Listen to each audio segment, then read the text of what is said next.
It is. That is the same link. So Jim, you already have it. It's on your agenda. Hold on now. Let me go back. I have the agenda here. Under the governor's notice. Yep. Okay. Let me look at that then. Just give me a second. And it will. That's YouTube. Oh, I see what you're saying. Yes. Thank you. Thank you for that. That's very good. I like that as an organizational concept, having it in advance. Sure. Yeah. Good.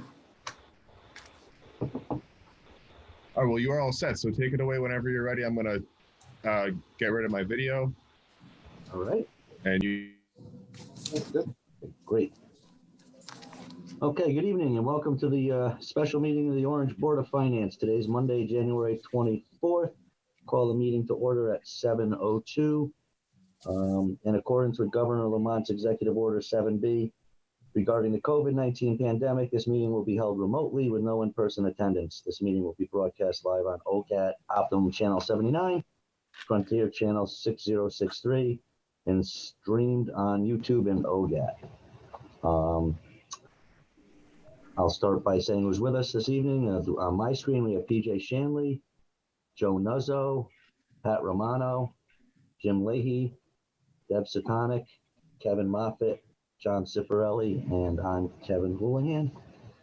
Thank you. So item number 3, Amity budget discussion for budget year July 1st, 2021 to June 30th, 2022.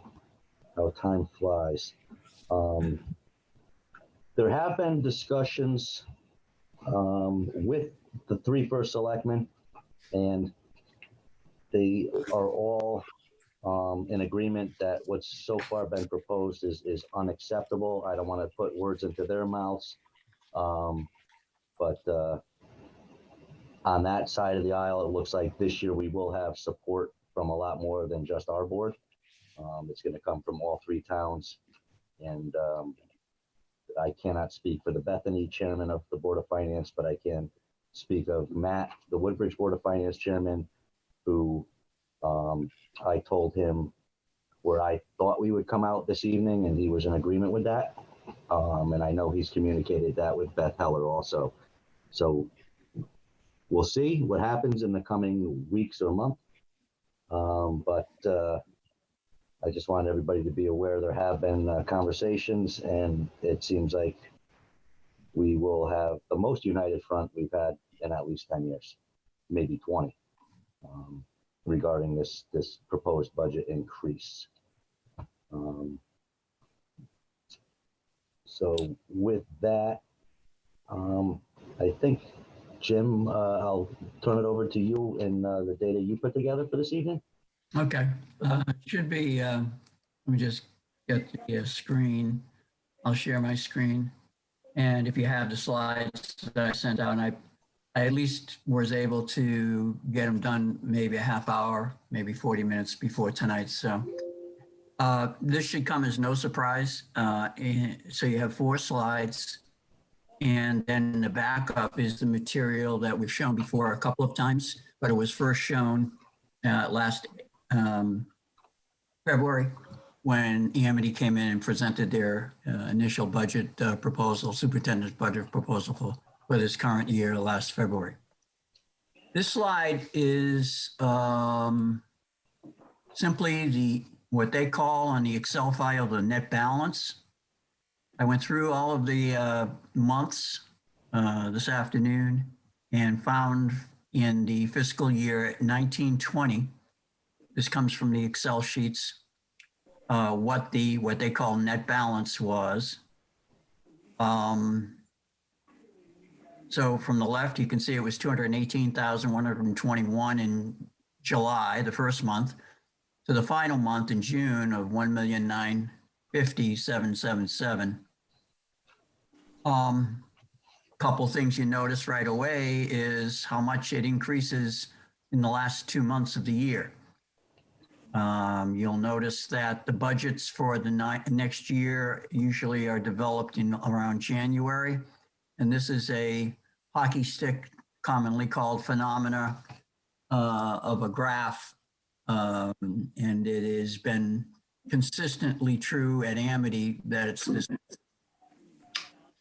Some of the things I noticed, and I just shared them with you there on the boxes underneath the graph, that in March there was 300,000 added to the equipment account that I think had to do with the technology thing, Kevin and Joe. I think I hear your voices in my brain talking about that in the past.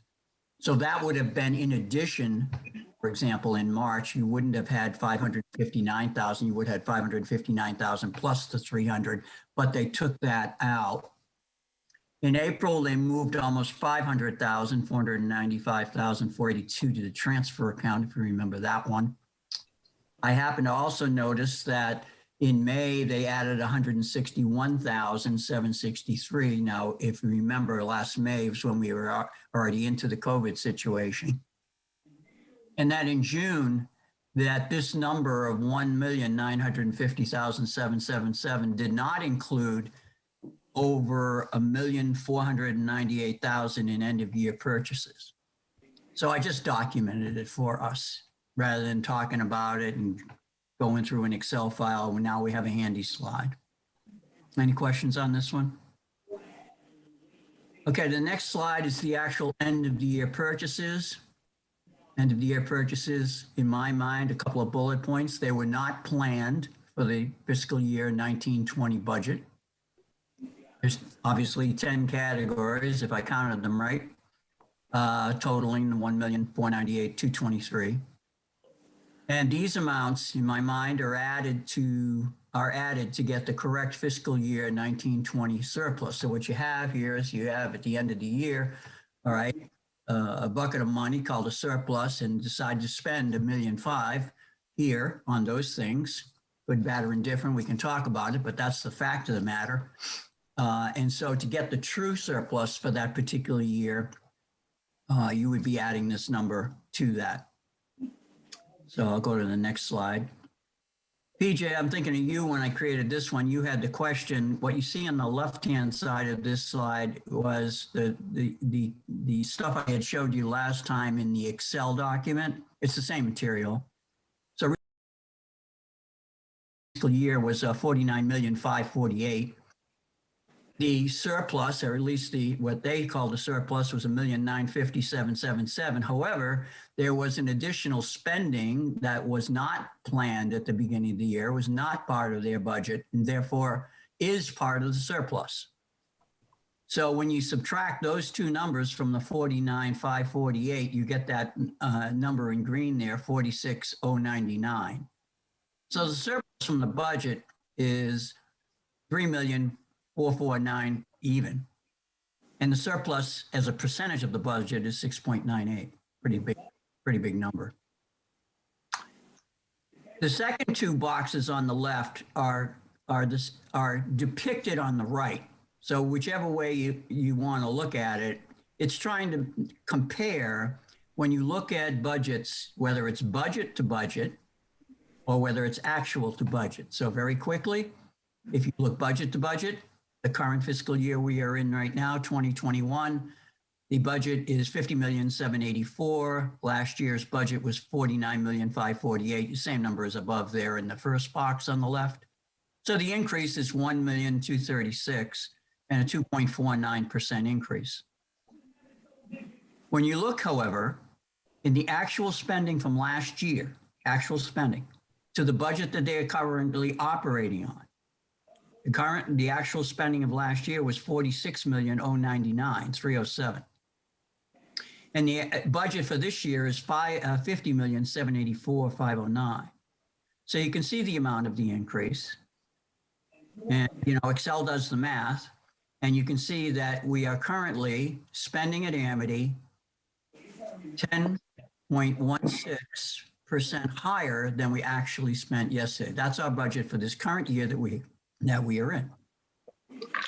So I tried to depict that on the right.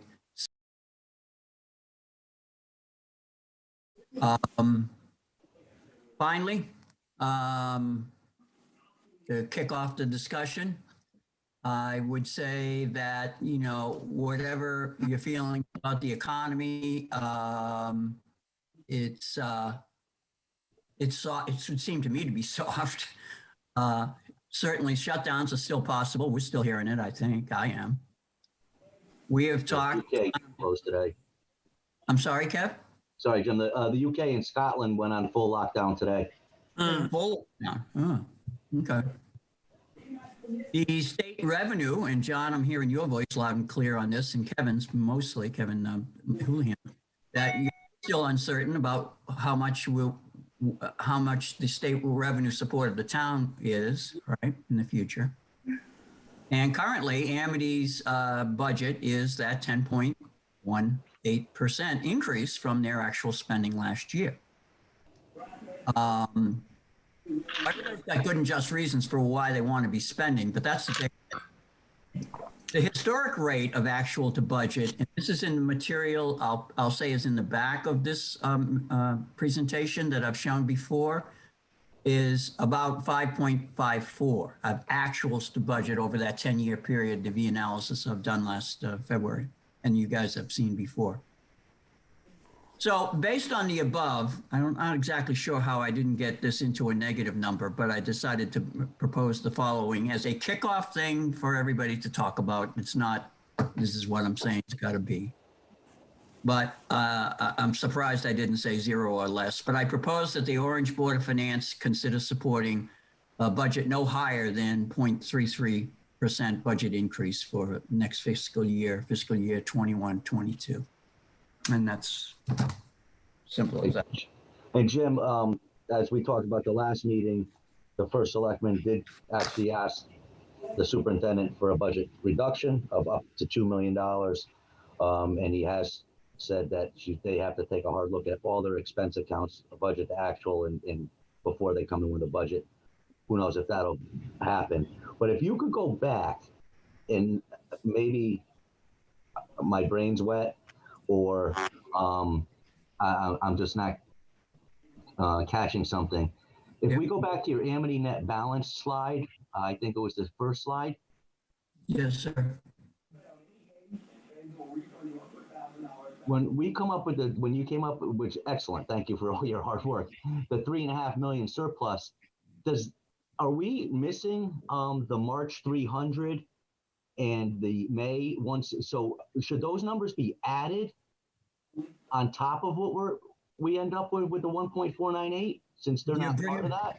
You're bringing my brain back to 90 minutes ago when I had the exact same thought. Okay.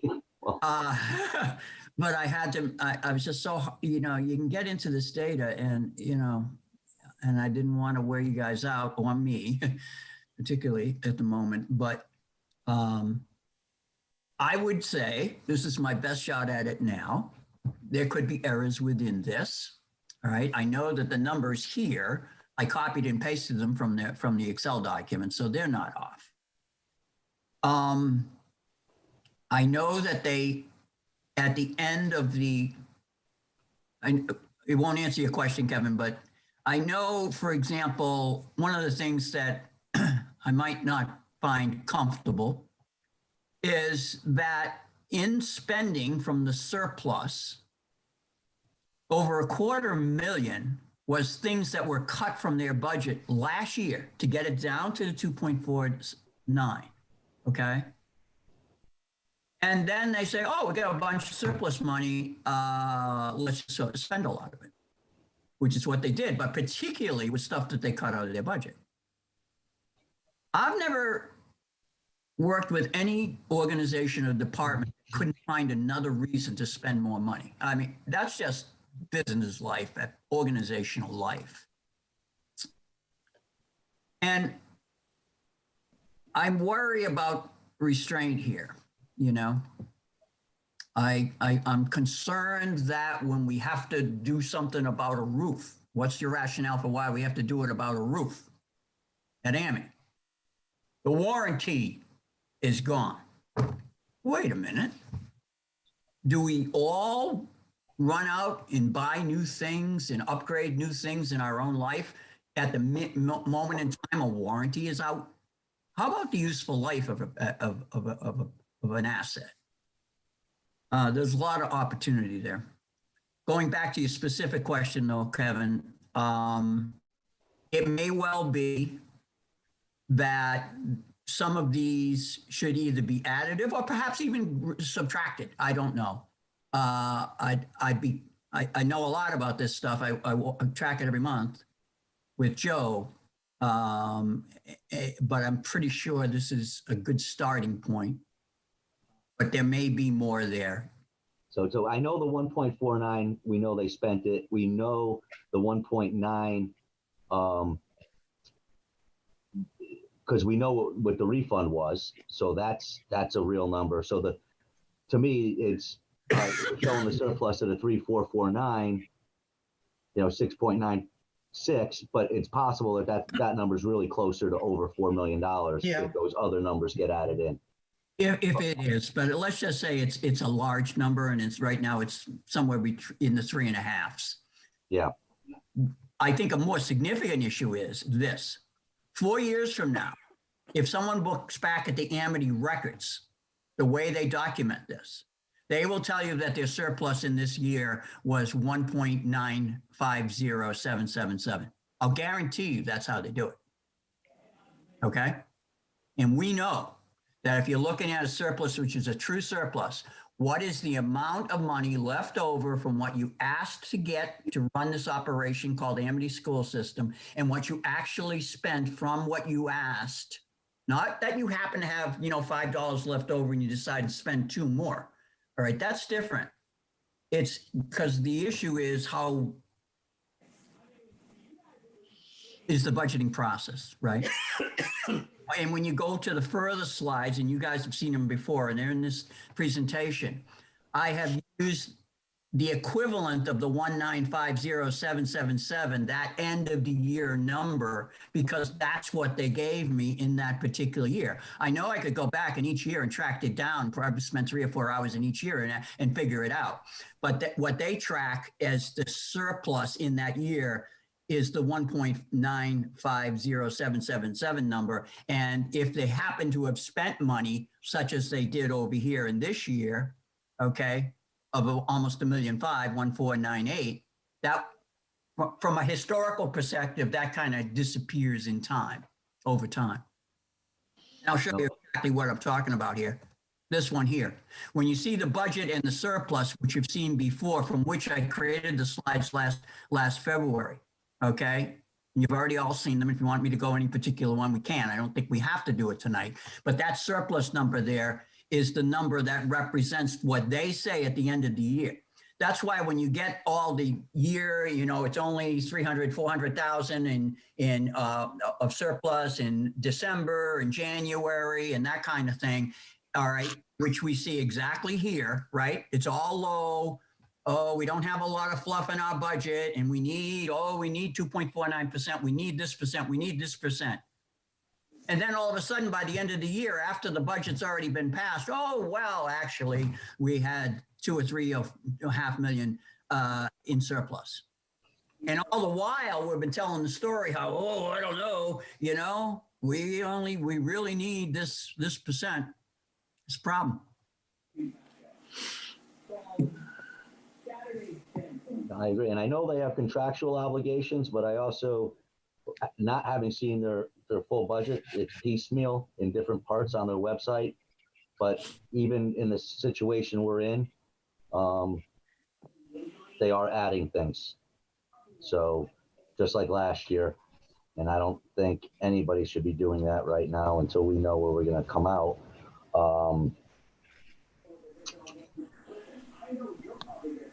No, I'm not sure exactly what areas. I don't remember, but I know they were adding new programs in this year's budget. Kev, I know that it was communicated to us that the budget sent over from Amity was a very preliminary budget, and they were working on making cuts. Has there been any follow-up with anybody from the Amity Board of Ed to see where they are with this? The last I heard, or the first selectman heard, is I don't know whether they have not met on this, but nothing to my knowledge has changed. I was told it would, just like you were, but I think we need to get out there along with the 3 selectmen to say this is where we need to be. I mean, everybody starting today, your next paycheck's going to be 0.5% lower. And then people, oh, it's only 0.5%. Well, the way I look at it is a family making $100,000, for easy math, is going to pay $500 to the state under the new Family Leave Act. We know when we pass a budget, when we hit like, oh, your taxes are going to go up 300, 350, there's a lot of people that don't like that at all. So we're compounding what the state's already doing, and I don't think we can. That's not responsible. My other fear, which is, this is just pure speculation, is that with the state's finance problems, there is talk coming out of Hartford that the whole regionalization issue is going to come back. That was brought up last year, 2 years ago, whenever it was.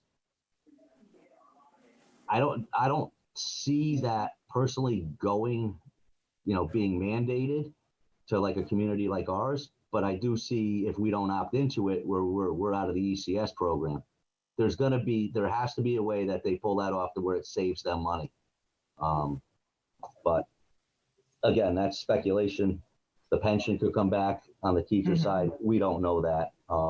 We don't know what we're going to get from Hartford.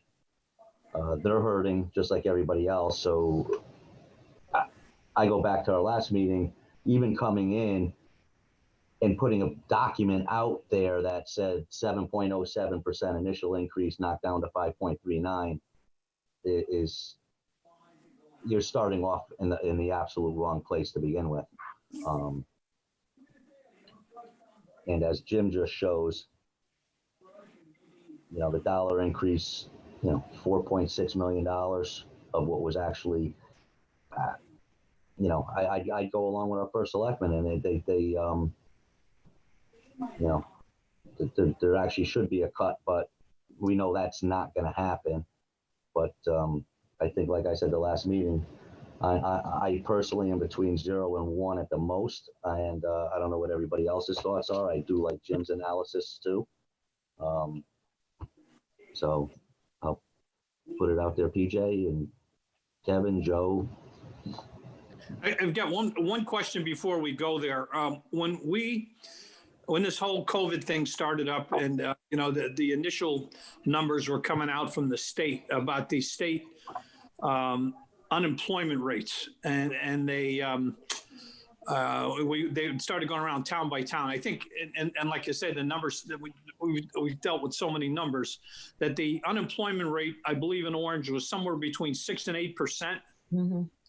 And I think I'm sure Woodbridge maybe, and Bethany probably have the same numbers. I'm wondering if they're, and I know it's aside from what we're actually talking about, but if that number has gotten better or worse since I believe this was a March or April discussion. John, I don't know if that's information that comes along on a regular basis, or Kevin, you might know that also.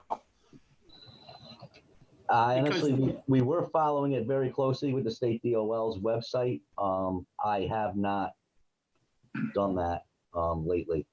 Yeah, because to me, that's important as well. I mean, because they kind of have to understand that, just what the state of the economy is. They've got kids, they've got people that are that have kids that are going to obviously the Amity system or the Orange system or Bethany or Woodbridge. But in addition to that, these are kids that are moving on, and the people have mortgages, people have college tuitions to come up with. That's got to factor into this too, and there's got to be some understanding of that on that board. Which sometimes when you look at these numbers, you wonder if that ever enters into any of their equations. But that's just me. No, you're absolutely right, and I don't think it's not. They want what they want, and at least that's how it appears to me. And then even Matt, and I'm sure Joe knows this, because in my discussions with him, currently their medical fund balance is 30%. And we argued at 18, at 20, 22, slowly moving it to 25. Right now it's at 30.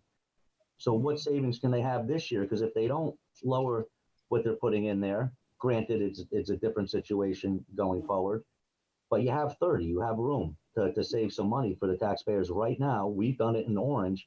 When the balance moves up, you know, if they don't, are we going to be here next year talking about a 40% fund balance in the health insurance account? I don't know. I'm trying to find that data, but I'm not having luck. I'm looking for it also. You keep going, I'll look. Which data are you looking for, Pat? The unemployment? Unemployment, yeah. Yeah, last spring when the thing first started, I think you guys might remember I created a bunch of slides. It wasn't unemployment. The ones I was using back then was how many people in each town, and I selected Orange, and I happened to do Woodbridge and Bethany as well, but there was 168 towns, so you could do them all. How many people entered the unemployment compensation system? Right, because that was the thing that they were looking at. I just quickly, it looks like the rate is 5.5% in town. And the statewide rate is 7.7 in the state. Mhm. And what's the timing of that? What's the date of the data, Pat? I think it's just late December. Really? Yeah, 3 days ago? I think so. I can't, it's very hard to see this on the phone. Oh, okay.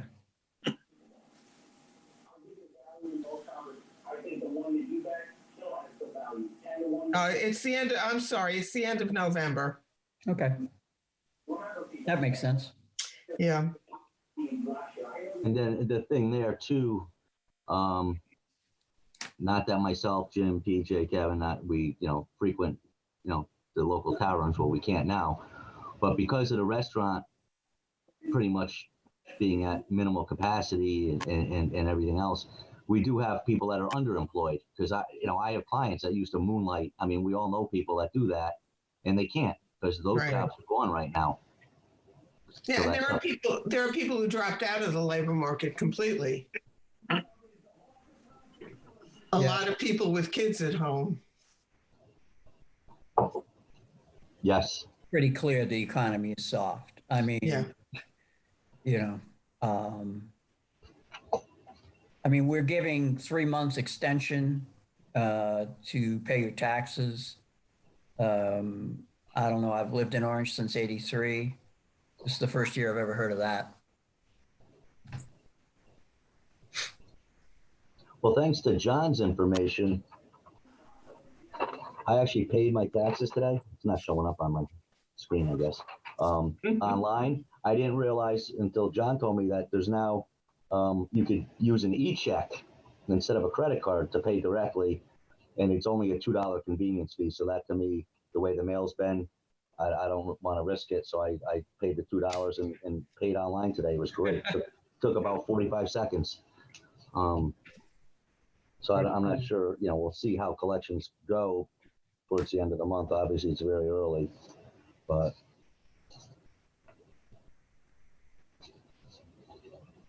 And again, we don't know what's coming down the pipe for our own town, our own Board of Ed. Last year, they didn't have any increases for the most part, if we recall, except in the pension and the health insurance areas were the driver of their budget. And we had reduced it down. That's not what's driving this 5% from the data I preliminarily saw. There are additions to programs, and other things. And like Jim mentioned, the roof's out of warranty after 15 years. We don't need to replace it. My car was out of warranty 3 years ago. I was still hopefully it's built tonight, but not buying a new one. I've got a number. I got a number for you if you want to call in and renew your, your Your warranty. Yeah, you renew your warranty. Oh, yeah. Yeah, we're all getting a lot of those calls.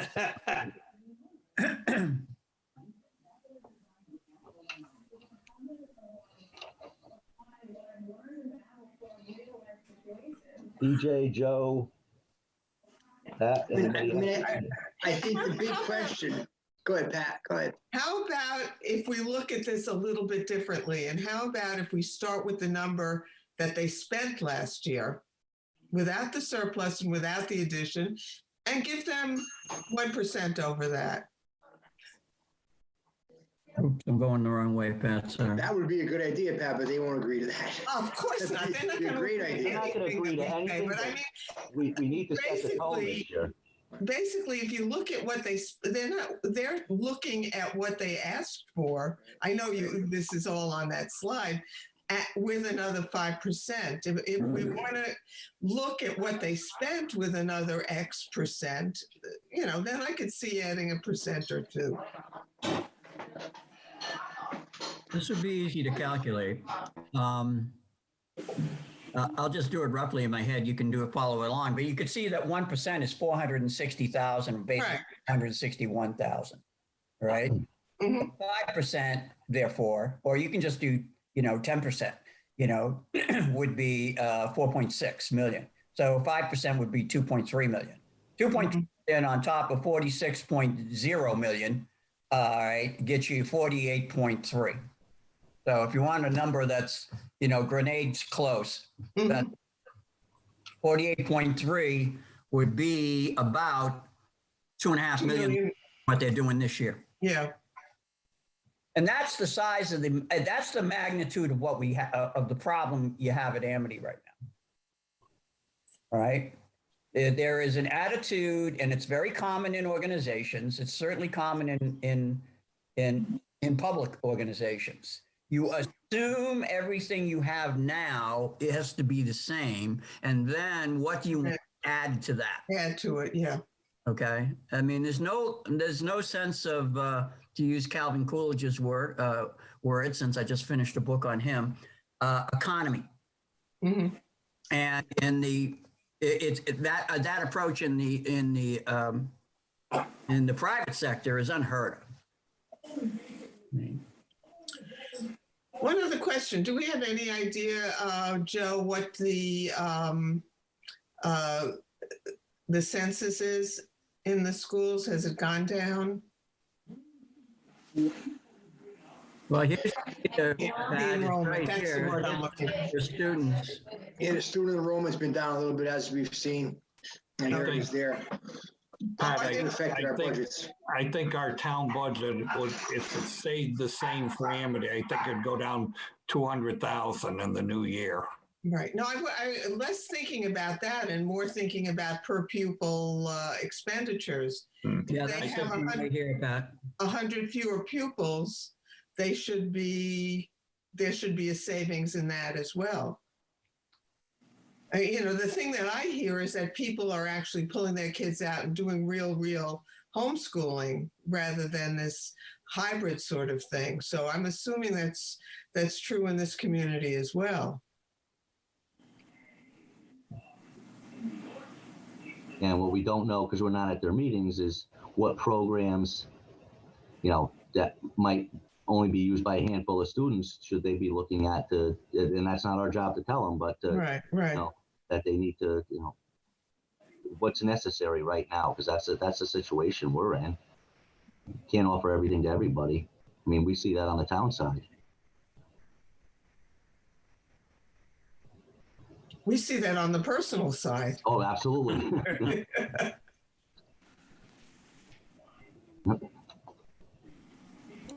I mean, I'm not sure how we convince Amity of these facts. Like Jim said, the actual budget, as we've discussed, they don't ever hear that. They never look at that figure, and they don't start their budget from that number. So I think it's just it's a foundational problem on how they budget and how we've accepted their budgeting process over the years, and it's flawed. It's a problem.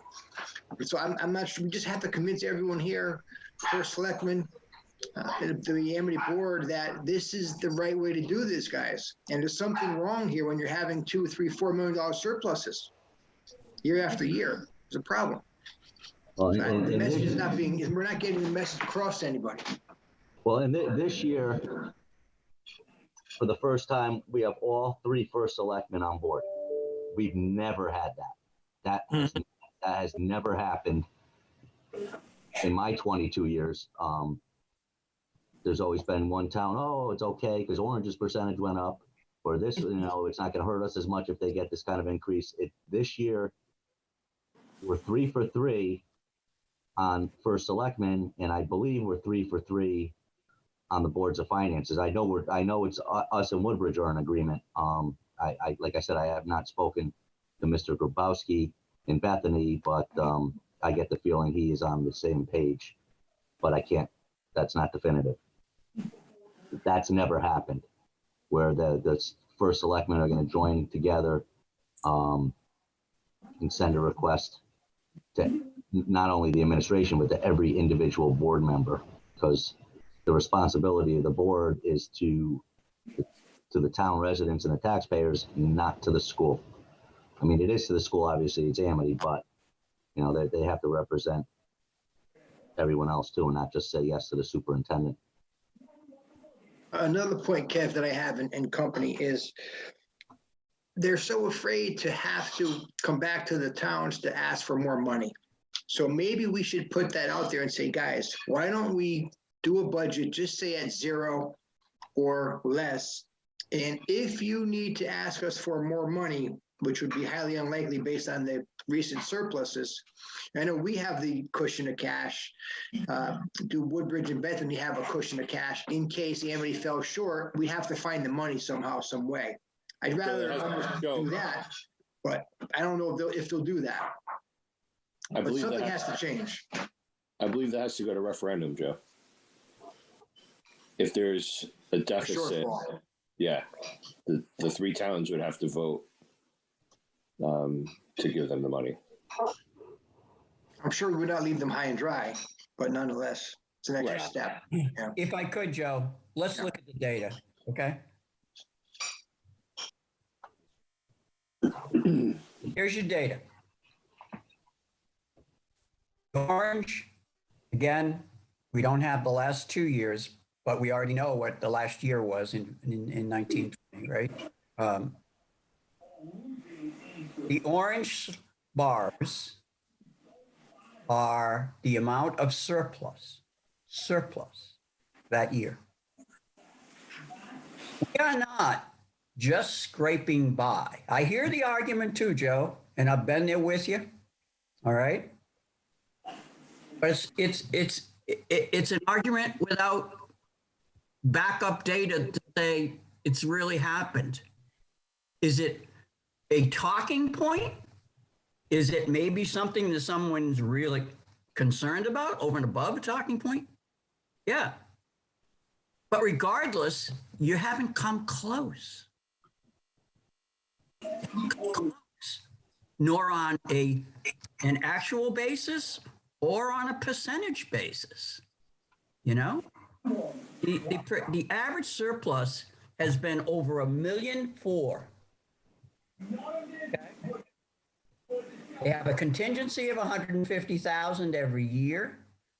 Kevin Moffett, you remember you and I, and then with Kevin Houlihan, we went through every major category of spending, and we say how much variability would we estimate could be possible in the salary account and all the different accounts.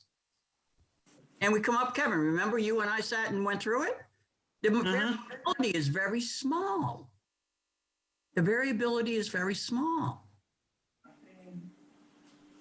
The reason for these weighty, overburdening taxpayer surpluses that are buried in the Amity budgeted is because of, as you identified, Joe, poor budgeting. It may be concerns about this and concerns about that. But when push comes to shove and they start spending this kind of money, right?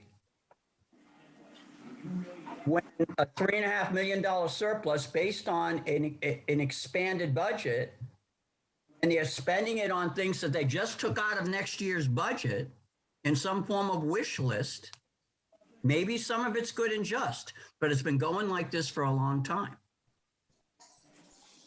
So I think we're here for tonight, guys. I'm going to go back to this page.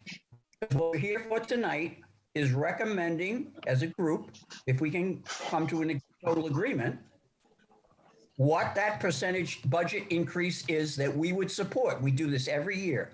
Now we have the various first selectmen on our sides.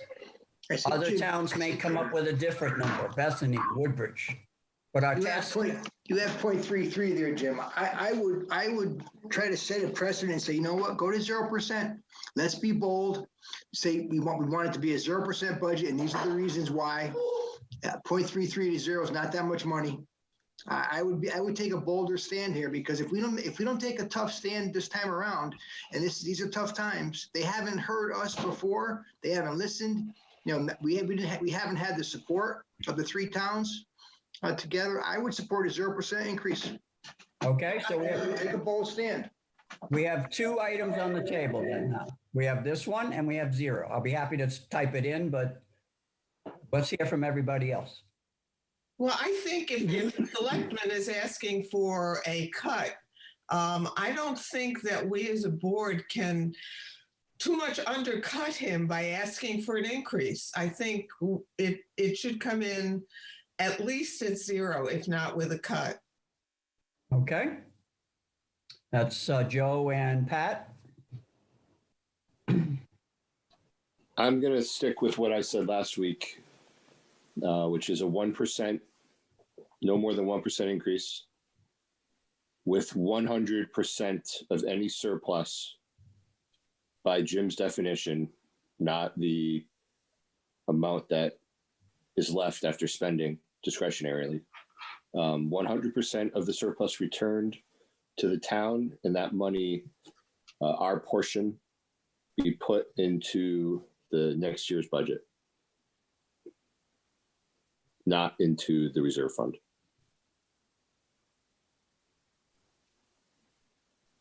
Okay, so I have a 0.33, a couple of 0 or less than 0. I have 1% with the caveat of 100% of any surplus going back to the towns. Kevin Moffett? Yeah, I would agree with, and last week I just threw a number out of 1.5, but I kind of agree with PJ's reasoning that 1%, and then everything comes back to the town. You know, any surplus whatsoever comes back to the town, and I think where we are now is they're determining as they come along that they have a wish list. And it may not even be a wish list. They're just grabbing at things and saying, okay, let's get this, let's get that. And I think I've equated it before to your kids in a toy store, and you're walking out of the store and you got change. So guess what? You're not going to bring the change home. So I would go along with the 1%, and then everything comes back to the towns. I'm not sure how we could bucket them together, but I understand the logic, and I think it's a good logic. Well, I just think that there's going to be contractual things in there that that are legitimate, and so we have to give them a little something, but nothing. The stuff that they keep coming up with to me is, like you say, the roof and this, that, and the other thing. That's not. They seem to have too many of those. Could I add, Joe made a point about taking a hard stance. If we're going to take a hard stance anywhere, I'd like to see us, take the hard stance on returning the surplus in its entirety. PJ, were you on the board? And I apologize, it's great getting younger. I'll try to hide behind that. I'm 48, Jim. No, I was talking about myself, PJ. That's kind of one of my standard lines when I goof up. Oh, it's great getting younger. Chip DeMay, when he came to Amity, so who can give me a number on that? 2013, maybe? I was on for all of Chip's. Okay. Do you recall that he asked us on all of the boards of finance, but we were the ones who I think worked it harder. What would you like to do with the surplus? Because that was a hot issue and he wanted to get feedback.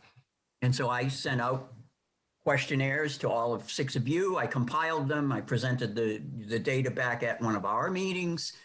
We came to a conclusion. I'm pretty sure that Deb Marino was on the board at the time, but maybe not. No, she was. Yep, that was the time. And we sent it back. And we basically all came to the conclusion, whatever money you do not spend, send it back to the towns. I don't think this is something we need to do just because we happen to have another superintendent who doesn't live in town come back and say, that kind of, to me, is, I don't want to call it policy, but it's certainly process. And it seems like we are in the midst now of as if that never happened. And I don't appreciate that. Now, Jim, I think what happens here is, okay, we had, Chip was here, and then we had, when they were looking for doing the worldwide search for his replacement, we had a temporary in there, and then we have the lady that's there now. And I also think there aren't too many people that are on the current Amity board that were there, when this all took place. And this is the kind of stuff that is not put in concrete, so it just kind of tends to blow away. We got a new team, so I'll equate it to what I'm comfortable with. You got a new head coach, so you're going to change the offense, okay? Right. And that's what happens. So if you ask people, how many of you remember, this thing this survey that we did, and we were pretty emphatic about it at the time. How many of you remember that? And I'm sure you'd get a lot of blank stares.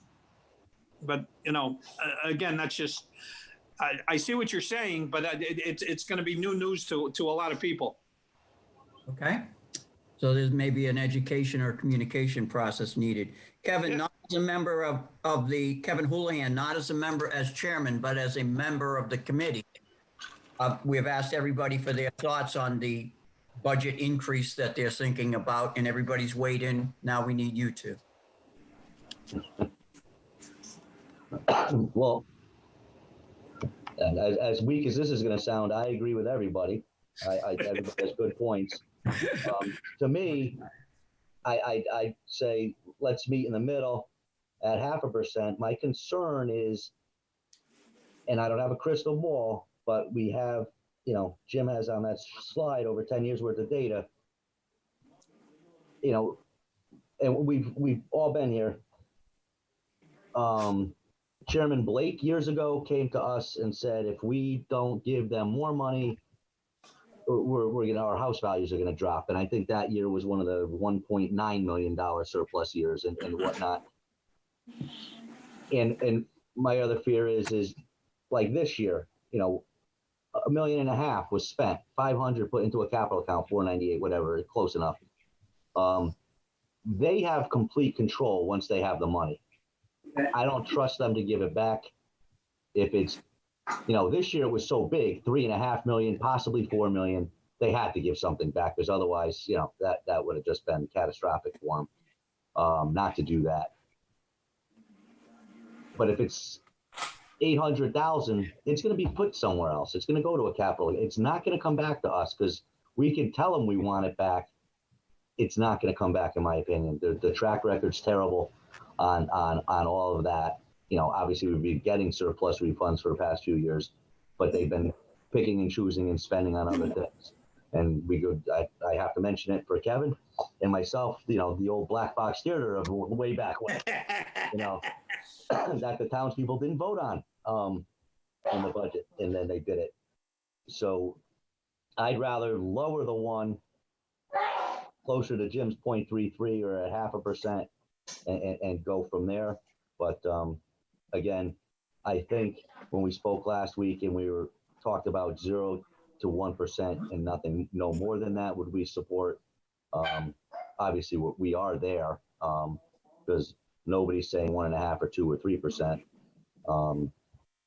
So, Jim, those are my thoughts. And now we gotta. Okay, I've got some more math, and you guys have basically said it. I put up the 3.3, right? 0.33. 0 from Joe.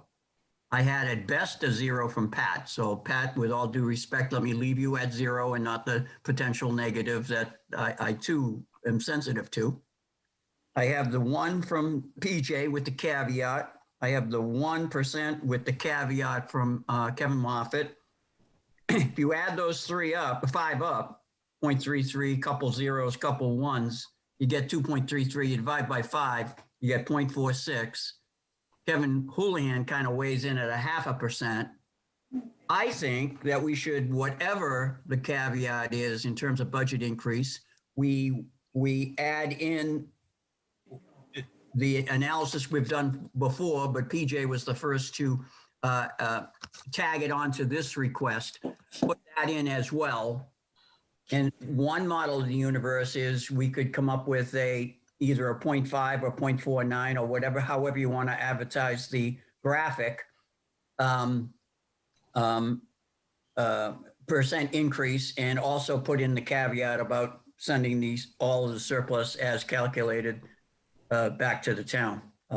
So that's one model of pushing it maybe further down the road to a conclusion or version 2. I'll call it a version 2. One more point I'd like to make. Keep in mind, everybody, that we've talked about giving them the 1% or 495 in their budgets. And last year it was in their budget. So I think they're making the assumption they're going to get that going forward. So then they're making the assumption they're going to have a surplus. They're like Yes, anybody right. else, Joe. They need to budget, and budgeting is fundamentally a matter of mathematical choices, or it's choices that devolve into math. I haven't heard anybody over there say a couple of things that may be radical to some. Here they are. What about the teachers? We all know that colleges around here, the teachers are taking a hit. And they were announced that they were taking a hit. 10% at a couple of colleges and universities, very local, all right? Number 2, where is the PTO? Where is the group that says every student has to pay $1,000 for, which is what they do at PS 87 down in New York, all right? A very good school system, right? I happen to know about it because of one of the gals I run with. She grew up in that area. I'm not saying this has to be, but I'm seeing a very narrow view of thoughts on how we fund this stuff. And by the way, when someone starts thinking about, $1,000, I have 2 kids. 1,000, when you do the calculation at either Amity, we are well into the 20s, 25, maybe 27, maybe 23, each year, each student, all for what taxpayers spend, all right, per student, per year.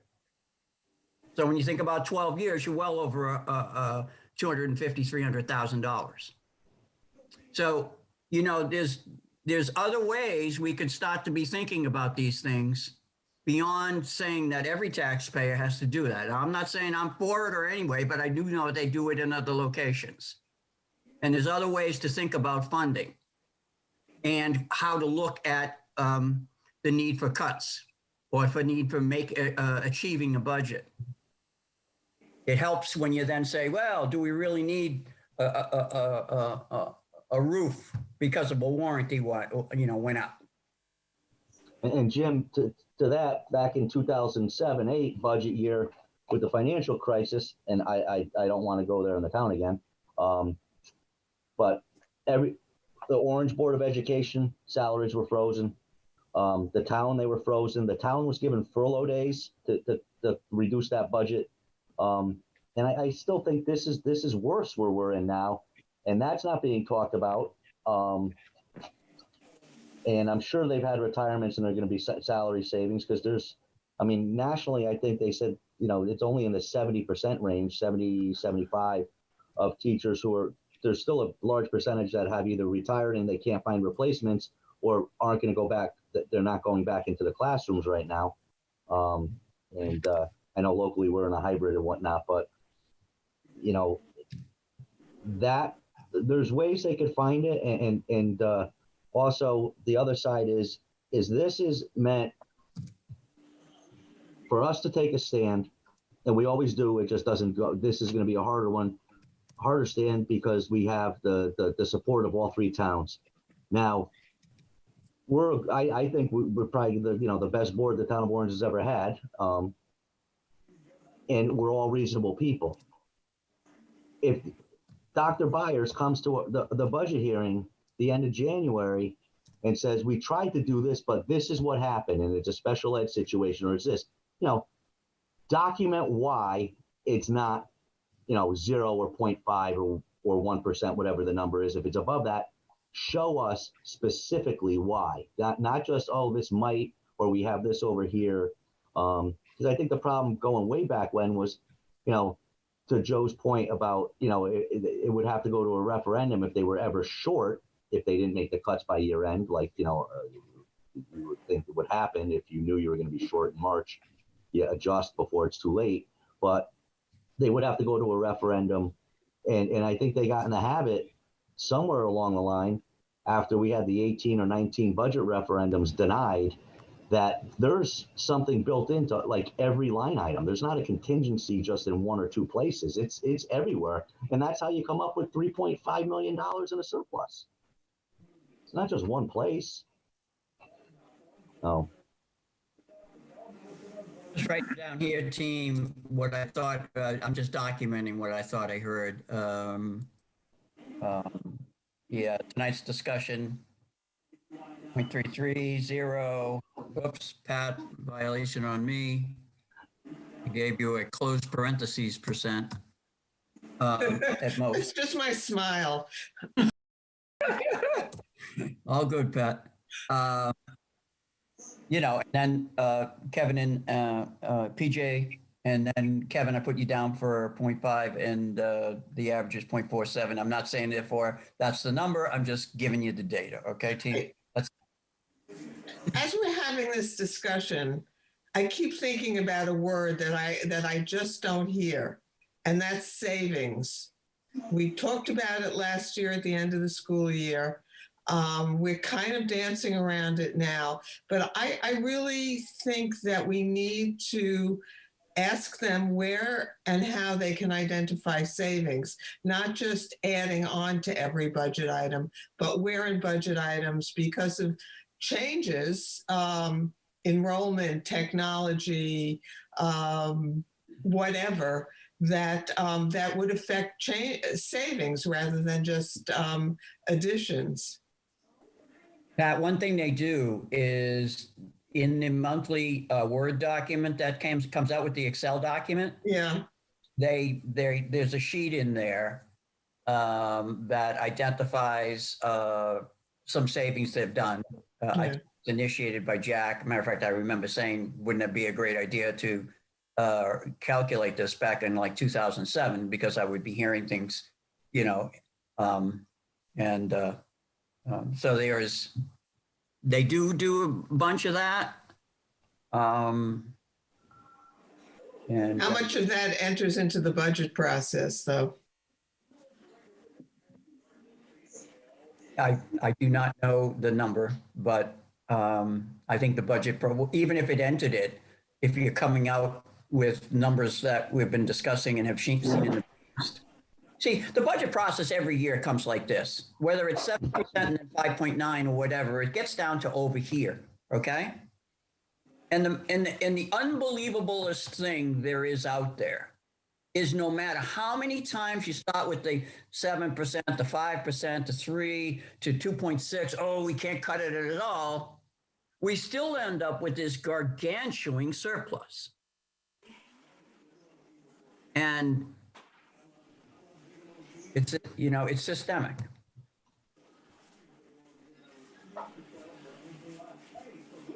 Are you guys good with putting out an average of 0.47% as something we could say no higher than that, or give me feedback to the math I just did on your screen there? Jim, personally, my only concern, and I don't want to speak for everybody, it's just me, is you've touched on it, the unprecedented times we're in. What if they're hit with COVID-related costs that aren't reimbursable, that aren't covered, that bring the budget north of where everybody wants it. I just think it's something we should consider. I don't know. Like I say, I've been hearing these words for a lot of years, since 2005. I could ask that question of John Cifarelli right now. Hey, John, what if the state revenue becomes this and we don't get whatever from the state? And we have already gone past, we've made assumptions in the past of where our revenue is going to come in. So we could, and have come close in the past, I don't think, Kevin Houlihan and John particularly, but anybody, we've been at risk because it could happen to us as well, right? Because we've passed budgets with, okay, if this doesn't, we could be in a problem, in which case we'd have to fund it some other way, perhaps with another referendum or request for taxes. Hasn't happened, but it's the same argument, I think.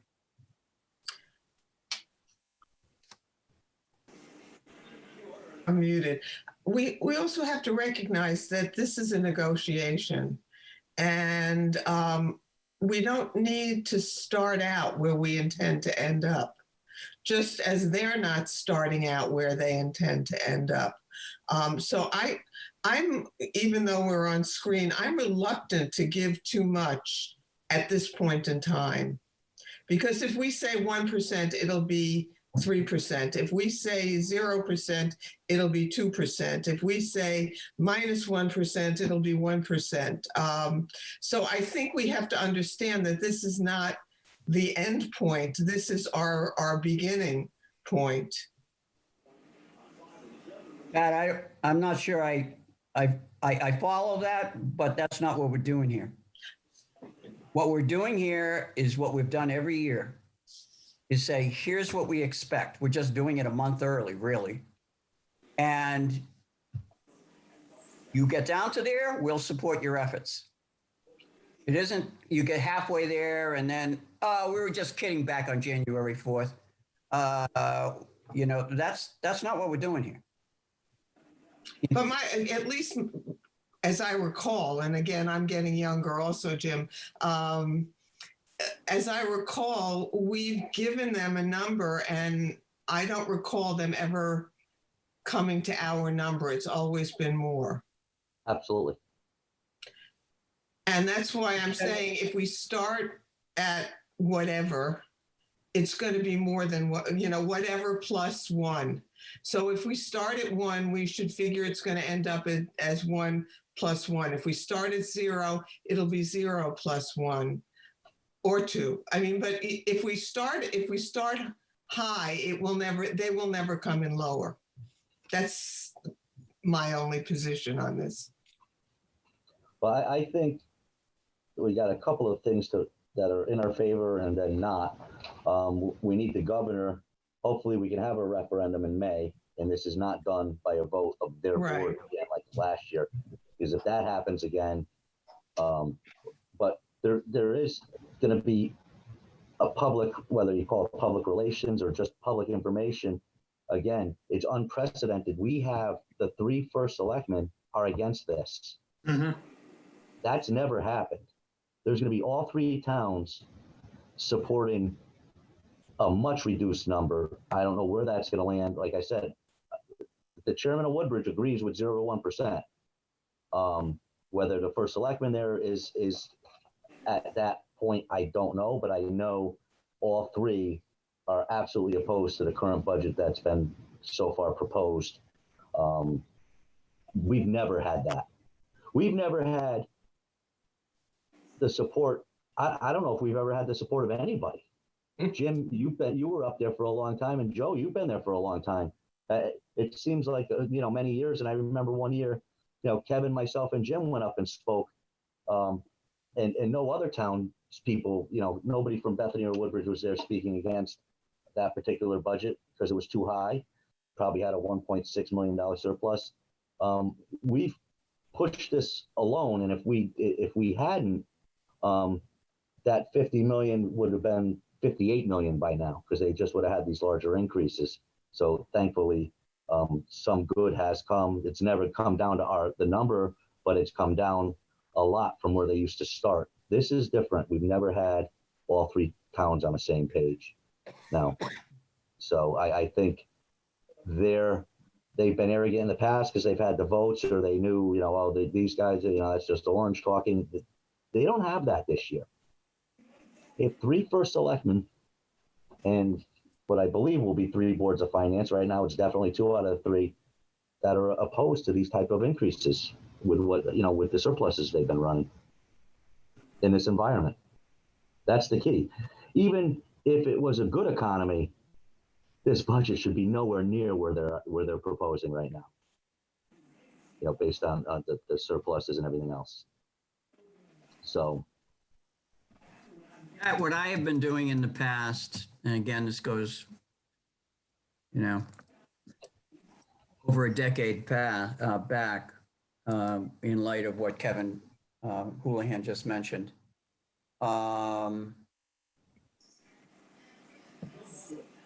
Forcing, I guess, we used to use the term forcing function, okay? I'm not, once we say what this number is, that's it for me, okay? Now, what tends to happen, and happened back in years that I think Kevin Houlihan was alluding to, which was a little over 10 years ago, I just upped the game when it wasn't going as far as, the intensity of my personal effort. Articles, going there, making presentations that maybe superintendents didn't like, maybe not making as many friends that I could have. But it turned out, as you can see by the data, no student at Amity ever got cheated. Okay. Everything worked out, and we still had major league surpluses. So if they were to be at a large percent, 3, 2.5, even anything above the letter or the number 1, then that for me means we need to invest more time and energy to demonstrate our commitment that we're serious about this. Now, if they came down to 0.65, we could also say, well, they haven't got to 0.47, but maybe then we say, peace, I'm not going to be writing articles. I'm not going to be going to meetings. I'm not going to be churning up what I think to be right. So there's a delicate balance there, but in my mind, it's not a negotiation in the strictest sense. It's a reaction to how close and honest the effort is to get to what we say we're expecting. That's my thought anyway. Now, John, you've been on this board and now as the finance director, and you're involved more than we are. What are your thoughts, if you wish to share them? Okay, and not so much share where you should go. I just want to clarify some things for you guys. The first thing I would be very concerned about, and you all talked about it, is they had a $3.5 million surplus, and they basically took $1.5 million and spent it on other things. And in all my years on the board or finance director, I never remember it getting to that precedent that they spent that much. Right. And if they're going to continue that in the future years, that I'd have a big problem with that. It's just not right. My other concern is, and I want to make sure you're all agreeing, whatever percentage you're going to come to at the end, is it going to be on what you perceive to be the surplus, or is it going to be on the budget we gave them last year? I just want to make sure you're all clear on that when you do decide on your number. Okay, and what I would document that right here, right now, because we all heard PJ's, and I'll just put it in the vernacular. I'll clean it up as Jim defines it. All right, I think that's what. Okay. Yeah. Okay. So, in other words, it's if it's in the budget. If it isn't in the budget, it's like I told John Belfonte. Look, if you're talking about 20 grand on something, that's one thing. But when you get to these numbers that look like this, that you're just going to say, oh, that would be a great thing to have, hey man, that's quite another. And it was kind of that thin line without having to, scrutinize every little thing is how we were operating under a different administration. That's fine. You're gonna have to define that to them though, because in their world, surplus is going to be the audited surplus. So you're going to have to define what you understand to be a surplus. I just want to make sure you're clear on that. And I would give them, when you do your 33%, I would name the budget amount, the total budget amount, 0.33%, 0.5%, 0.1% on whatever you define the surplus, or $48 million, $50 million, whatever that number is. Got it. I'll put this up here in the kicker box, 0.47%, right? And so we know that the number would be this amount of money, because this is this year's budget, all right, plus this percent, right? I'm doing it right, Kevin? Joe, keep it fair. And then this is a percent, so we don't want that. So let me see if I can undo this. There it is. There's your I goofed up the number. This can't be only that little. Went up $1. It's up $1. That's quite a violation, I think. So 1 plus P1. Something's wrong there. I'll have to calculate it. But I accept that critique, John. I think that's an excellent point. And I have defined this thing before, you guys, so I should be able to easily define it as well. And I'll run it by anybody. I can send it out for your approval. But basically, if it's this. You're budgeting to spend money for these categories of things, all right? We already have a system by which budget transfers happens in the Amity Finance Committee, so it has to be surfaced, all right? Nothing, and maybe we have to refine it a bit, but these large expenditures outside the scope of what was voted on for that budget, right? Because we not only approve a budget, but we approve a budget that is distributed, and it's right there what the categories are. If they're not in those categories and not planned, it's not a wish list to spend money just because you happen to save some. And that gets back to your point, Pat, about savings. I mean, these surpluses essentially are savings to the budget.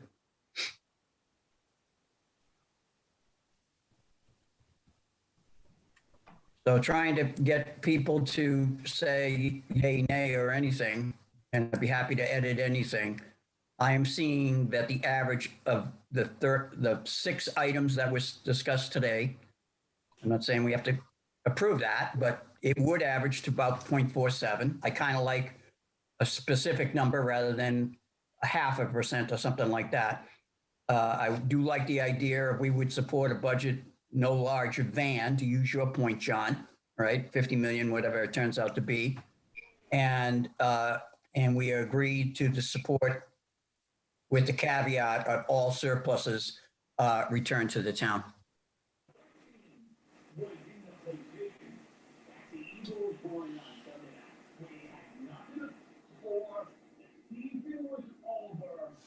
You live with that? Let me see, who was on the high? Well, let's go 1 low and 1 high. Pat, you were on the low. PJ, you were on the high. Can you guys live with that? I can live with that. Okay. PJ? And I know we've discussed this at length, I'd still like to leave a little more wiggle room for COVID-related expenses. But I think it's important that we are united front on this.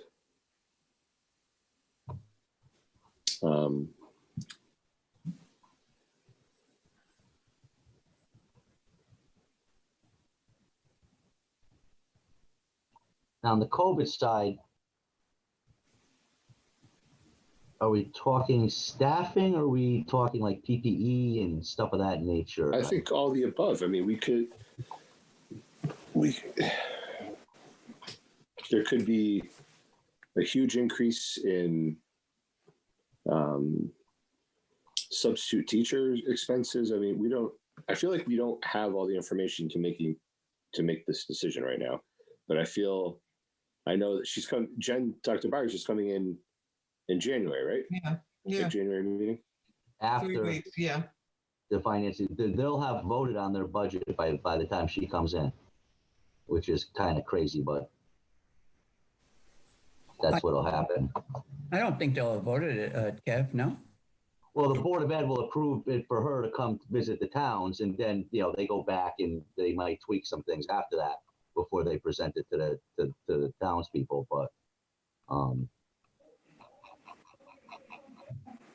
Okay, let me get some more in the spirit of getting everybody's voice who had one voice. And we've heard from Pat, we've heard from PJ. Joe, you were on the low side, and Kevin Moffett. So let's hear from two more. Go ahead, Kev.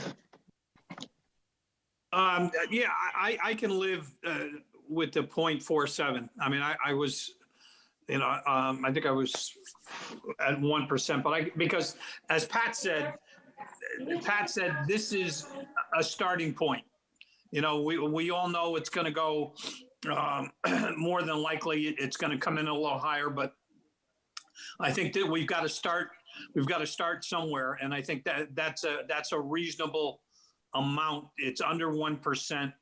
And then if we can get the three towns, the first selectmen of the 3 towns to back that up, then we go from there. But yes, to answer the original question, I can live with the 0.47. I mean, I'm okay with the 0.47, 0.5 if you want to round it up. I think the other, important question here is to Mr. Zioli. What are his thoughts? I mean, he talked about reducing it by $2 million, which is probably a real number, but they're not going to ever do that. But that's where they probably should be and need to be. But what is his plan, Jim? Is he looking for guidance from us first, or or Kev, have you talked to Jim, or what is he thinking? Yeah, I was in his office today. I happened to go by and I saw his car there. Good news is sometimes text messages and phone calls don't work as well as just showing up. So, and I kind of gave a heads up on, because I was aware of the $2 million thing. And like you, I thought this should be at 0 or less, but I just said, okay, let me try to be magnanimous and come. So I came up with the 0.33. So, and there was some math involved to get there, but I think he's looking for guidance from boards of finance in the towns, what the number should be, not unlike other years that we've done it. And my coaching to him was, I think whatever the selectmen do can't be ethereal. It has to be specific on expectations, and specific like a number like this. So I think jointly in more integrated, we can be more unified both in the selectmen boards of finance area and across the 3 towns. Whether or not how much impact that would have, to PJ's point, to be determined. The other point here is, will the ABOE members listen to the first selectman of the 3 towns? That's a big question, because they haven't previously, haven't listened to us previously. So let's see how it goes. Let's see if we can unify the board and start getting serious here about this during these tough times. So, well, I would be shocked if members of the Amity Board of Education, who I think the last time I checked, 7 people ran and 6 people got elected, have greater influence than the people who are voted first selectmen in the three towns. That would be an unusual circumstance for that to happen. And all three first selectmen know we were meeting tonight. And I did notify them that, we were probably going to come. Obviously, I hadn't spoken to anybody between 0 and 1. And I think whatever our amount is at the end of tonight's meeting, it'll be forwarded to them. And that could be for their consideration and what they're going to be putting together as a document that is going to be signed by at least all three first selectmen to the board. They'll talk to their own boards of finance. Like I said, Matt was on board with us and Woodbridge. Bethany, we'll see what they do, but there's never been this, the teeth have never been this sharp on their budget. And they're their own board and they have their own referendum. They could choose to, tell us to, go pound sand. But I think if they're to come in with the data that's out there with these surpluses over the years, if they want to come in and go to a referendum when you have all three towns leaders against it, you're probably going to lose that referendum because we know how turnout is, and the people who are going to be like, okay, enough's enough this year, they're going to come out, and they're going to be surprised that some of them are their own parents because those are the working family people that have had their pay cut or lost a job and are hurting, and they can't just assume, well, our parents are going to come out and vote for yes for this, because they're not. I mean, there's a lot that will, but there's also a lot that will not. Because their own situations are, different than it was a year and a half ago.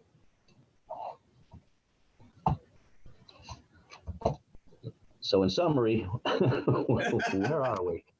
Well, I think the only one I want to hear back more from is make sure PJ's good, but we can, like we're stronger if we're unanimous, but I think that we're trying to put a line in the sand. We're trying to give guidance to a lot of people, but it doesn't mean that it's forever. It could be that the closer they get to that guidance, the stronger we will all be. It doesn't mean if you're 0.48, we don't agree, or we're going to go on, protest, or I don't know. I mean, but I just want to make sure PJ's, since he's, I think Kevin Moffat said he's good. Joe, basically Pat, and I just want to make sure PJ has, has whatever he might want to. I will go along with the board because I think it's important to be unified. It's just, I voiced my concerns, and they are what they are. Okay, then I propose a motion that the Board of, the Orange Board of Finance agree. Recommends an Amity budget increase not to exceed 0.47%. I believe that's what we're looking for, correct? Correct. Yes. Plus two parts, right? Plus any and all surpluses are returned to the member towns. To the member towns, and I'll put this rather than as Jim defines it. That's a nice casual way, but it's not. As per the superintendentship domain project, and I'll go find the data there, and we can incorporate that. But so it's a two-part thing. All right, that's what we're supporting. That's my motion. There's a motion. Is there a second? I'll second it. Is there any further discussion? All those in favor? Aye. Aye. Opposed? Abstain? Unanimous. Thank you very much. Okay. Okay. Item number 5, discussion and approval of minutes from December 21st, 2020, regular meeting. Is John first? He's batting lead off. All right. I didn't have too many. You had a Okay. few versions you Page sent 2. me, John. I didn't hear you, but Jim. I said you had you when you sent me copies of these notes and everything. They already had some edits on it, I noticed. Oh, yeah, you had my edits, I guess. Copy of top of page 2. Right. I'm there on the screen, and Steve Martironi, whatever his name is, I would identify him with whatever his job title is. he's the head of facilities in Amity. Head of facilities? Yeah, facilities. I don't know if it's a facilities manager, but rather than the new hire, take that out. Steve Martoni, facilities manager at Amity. I think, Deb, that might be a better way. Okay, and then on page 3, the third bullet under number 8. Right. Page 3, Jim. Am I on? Let me just, what I've got is Yeah, that's my page 3. there we go. Okay. I just had to get everybody's picture out of my way here. All right. Okay. What's the Okay. identifying? Okay, the third bullet, the board. Yeah. That starts the board. The second sentence, second line, it was noted that property reevaluations are going to take place as well next fiscal year. Let's So- put fiscal in there. Could you put in parentheses after the word year, John? Would that be fiscal 2021? In other words, what's the actual year? Is it 2021, 22? They'll be visiting the houses then. Okay. So it's next year. It's 22, 23. Okay. So why- Right, it'll be for the grand list October 1st, 22, I believe. But they do it a year ahead of time. They have to put it together. Okay. So going back to the sentence, it was noted that property reevaluations are going to take place as well next fiscal year, comma, for the property evaluations. For the October 1st, 2022 grand list. Let's put it like that. Okay. So let's just make sure Deb's good. And if she is, then we're good.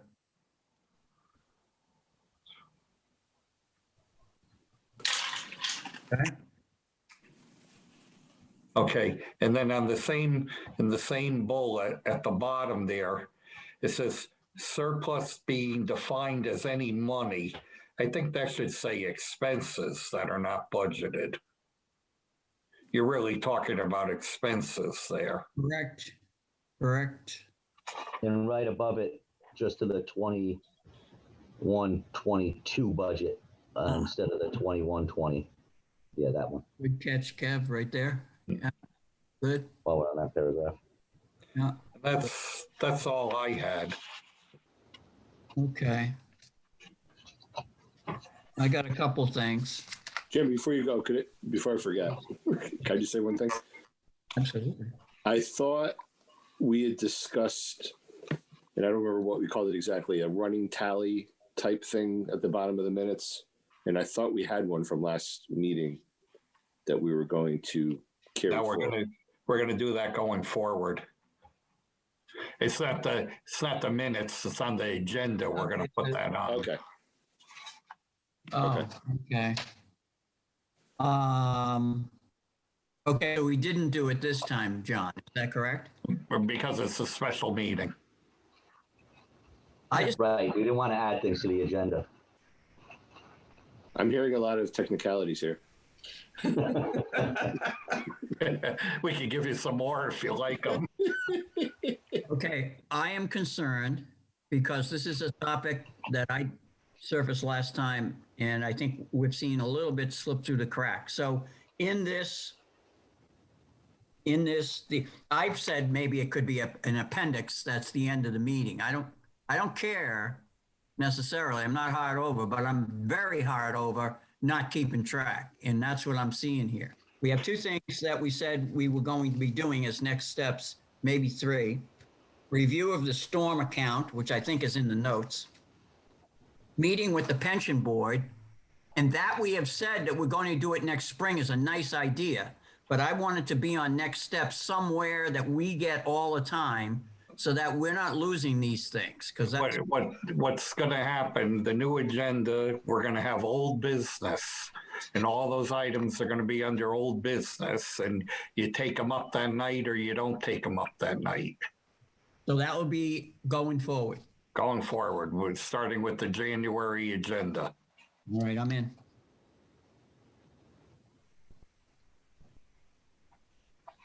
Okay, John, and team, I got, oh, PJ, you said you had one? I'm sorry. That was it, Jim. It's just the running tallies thing. I have a couple. Okay, Pat, go ahead. Yeah, just some grammar things. In the second bullet under 8, I would change it to Governor Lamont left 2 school districts rather than left these school districts. Left 2 school districts the ability to vote on their budgets next year. And then the next sentence, I would just take out the word mistake, although we all agree it was a mistake. I just think if we just said he's concerned that this could occur again this year. Action. How about the word action rather than mistake? Sounds good. Okay. Could I, go ahead, Pat. That's it. Okay, I'm not sure the words Chairman Houlihan expressed concern that government left to the school. How about this, Pat? Left to the. How about would leave to the school districts the ability to vote on their. He left it last year. That was in reference to last year. Yeah. Where he did leave it to them and they did vote. Remember, we all watched it. They all approved their budget. So he left it to them last year. And you can make the language a little better because, you know, obviously I'm an accountant and I'm not an English major. But that might, yeah, he did it last year. That's how it was approved. And I'd be very concerned that he doesn't change that this year. I think it's good the way it is, the way I'm looking at the English now, Kevin. Left to school districts the ability to vote, and then just change mistake to action. Yep, I'm just going to highlight it for Deb, and she can do the actual. She's in charge of the actual edits. I know. Let's see. I had one, Jim. I had one. Okay, Joe, go ahead. Mahoney Sable on page 2. Sable is actually spelled Sabol versus EL. Which number, Joe? Just guide me here. In the second bullet point down from top of 2. Okay. Sabol for Sable. I just checked that online. I thought it looked wrong. Okay. I guess the dog approves as well. So the dog said yes. Yeah, your dog's voting for 0.47.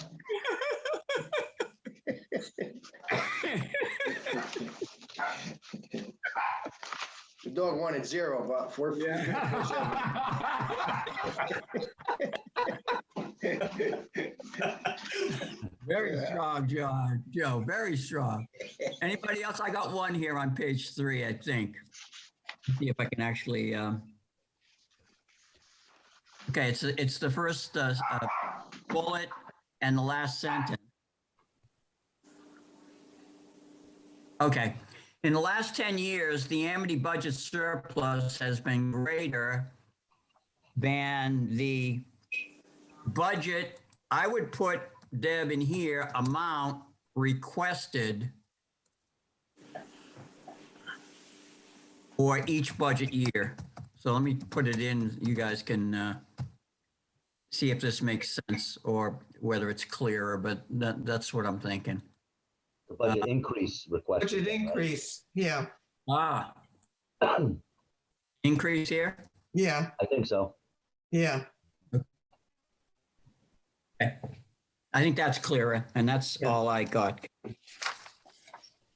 Have. Okay. Have you got them all?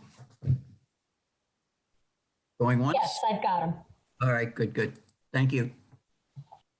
All right. So Kevin, I think it's you. Anyone else? Okay, then do we have a motion to approve the December 21st minutes as amended? Don't move. Motion by Pat. I'll second it. Any further discussion? All those in favor? Aye. Aye. Opposed, abstained, unanimous. PJ, Motion to adjourn. is there a second? This hour-and-a-half meeting was like a breeze compared to our 14-hour meeting last time. Well, if we could take a meeting on Zoom, that was usually, and I'll interrupt you, we should adjourn. You know, our last meeting was what, 3 hours and 40 minutes. I feel like we started in 1998. If we do an all-day Zoom meeting with the department heads, just plan on being online until 11 o'clock at night. Yeah. Because the regular meetings have been extended. But We're It's very doing important. well. Come on, you can't go with we're the best board ever, Kevin, and all of a sudden we're bitching about time now. Come on. no, it's all important. It's good. Well, Right. if we have an all-day meeting, I hope someone's going to deliver pizza to my door. Me too. All right, team, here's what I'm going to do if you need it. I'm going to save this document here, which is, the same document, but it's now version 2 because it's been changed, right? So if I can send it to you, it'll be your Please do. documentation, particularly for this particular page, but I think, it's just how much you want it. I can easily send it to you. Hey, Jim, I seem to remember you having a spreadsheet that showed the ECS money by municipality a number of years ago. If you could dig that up and send it over to me, if you find it, if you stumble across it, I don't think, just for I my think own. I had that, PJ. yeah. Okay, if you can find it, Kev. Yep. Yeah. Yeah. Because that's when I think I brought up the fact that I was, very, not that, it's not like me to be upset, but to be upset about how little we got percentage-wise compared to some of the other towns in the state. Right. Yeah, like Bethany. You know, our percentage was just, is terrible. But, maybe if we built a brand new town hall like Hamden, we could get more money. Right. So, but we'll leave it at that. So we have the motion to adjourn on the table. All those in favor? Aye. Aye. Aye. Opposed, abstained. Meeting adjourned at 8:38. Thank you, everyone, very much. Stay All right. safe, everybody. Everybody. Happy